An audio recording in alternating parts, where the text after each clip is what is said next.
Всем привет! Сегодня вместе приготовим настоящие шоколадные пряники. На самом деле рецепт очень простой, поэтому готовится все очень быстро.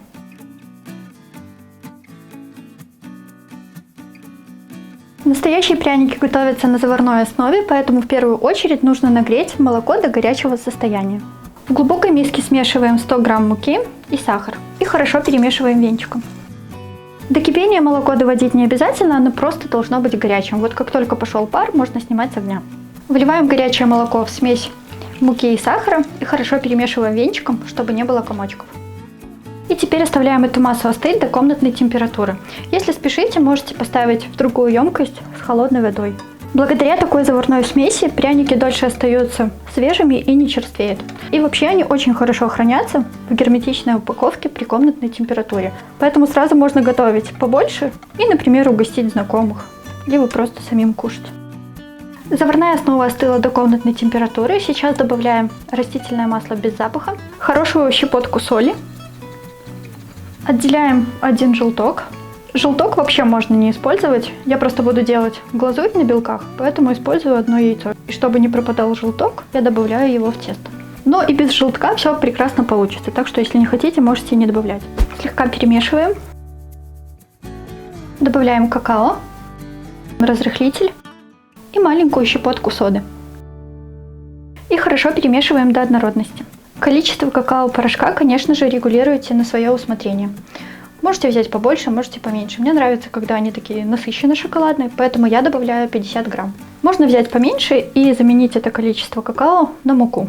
И вообще при желании можно сделать не шоколадные пряники, а ванильные. Вместо какао-порошка взять то же количество муки и добавить ванильный сахар. Получатся светлые ванильные прянички.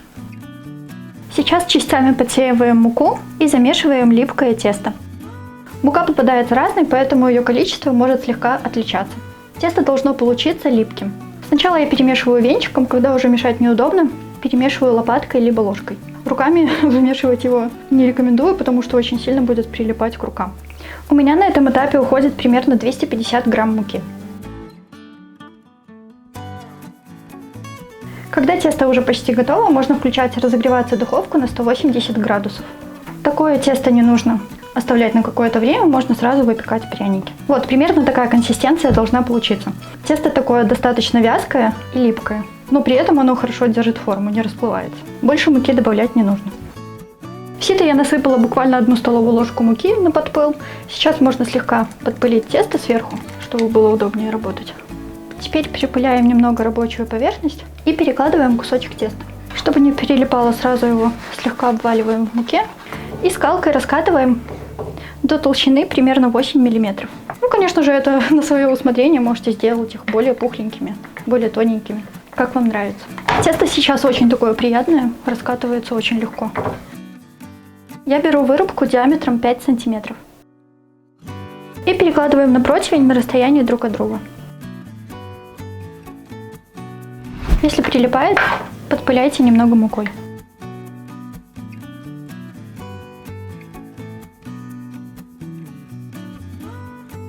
Из этого количества теста у меня получается примерно 40 вот таких небольших пряничков. Выпекаются они быстро, примерно 10 минут при температуре 180 градусов.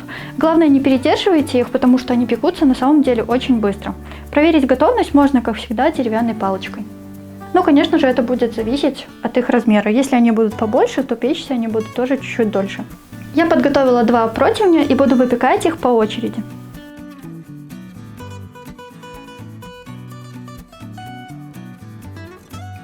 Как я уже сказала, пряники выпекаются очень быстро, буквально по 10 минут.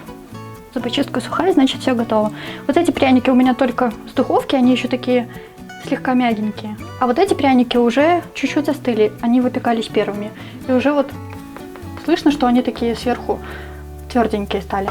Сейчас оставляем их полностью остыть и будем покрывать глазурью.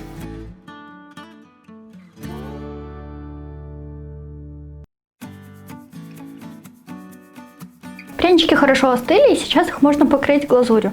Как я уже сказала ранее, я буду делать глазурь на основе яичного белка, который у нас остался. Желточек пошел в тесто, а белок остался. Здесь вот у меня сахарная пудра, понадобится где-то 100-150 грамм.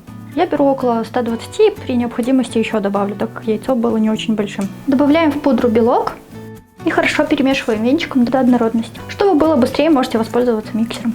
Как только масса стала однородной, добавляем немного лимонного сока.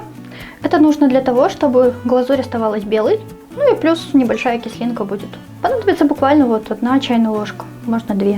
И еще раз хорошо перемешиваем. Вот глазурь на глазах становится такой более светленькой. Если по каким-то причинам вы не хотите использовать яичный белок, тогда можете просто смешать сахарную пудру с лимонным соком, либо водичкой. Получится тоже хорошая глазурь. Должна получиться вот такая беленькая глазурь. На противень я положила пергаментную бумагу, чтобы потом было удобно снять пряники. Теперь пряничек окунаем в глазурь и распределяем по нему. Можно, конечно, воспользоваться кисточкой, но быстрее всего получается просто руками. Глазури это и хватает на такой хороший толстенький слой, так что можно не жалеть. Руками наносить глазурь очень удобно и быстро, буквально минут 10 и все готово. Глазури как раз хватает на все 40 пряничков. Как правило, пряники созревают день, поэтому сейчас оставляем их полностью остыть, чтобы хорошо схватилась глазурь и наши прянички были полностью готовы. Так как в духовке сейчас еще тепло, можно поставить ненадолго туда, чтобы глазурь схватилась быстрее. Вес готовых пряников без глазури 830 грамм. Вместе с глазурью получается около килограмма. Пряники полностью готовы. Глазурь хорошо застыла и не липнет. Их все-таки желательно оставлять хотя бы на денек, чтобы они, так сказать, созрели. Ну, конечно, мы все равно вчера не удержались, несколько штучек съели, но остальные вот дожидались.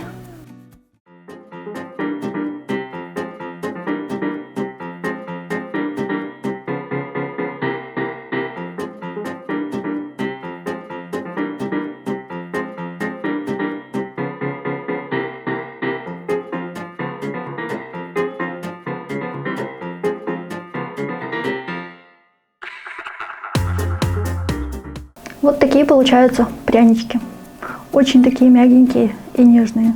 На мой взгляд, они даже еще гораздо вкуснее магазинных. Ну, допустим, в магазине я вообще не покупаю. Вот такие домашние мне очень нравятся. И благодаря такой заварной основе они очень долго остаются мягкими и не черствеют. Главное хранить в герметичной упаковке. Так что обязательно попробуйте. Надеюсь, вам тоже понравится такой рецепт. Обязательно готовьте, пробуйте и пишите свои отзывы в комментариях. На сегодня мы с вами прощаемся и, как всегда, желаем приятного аппетита.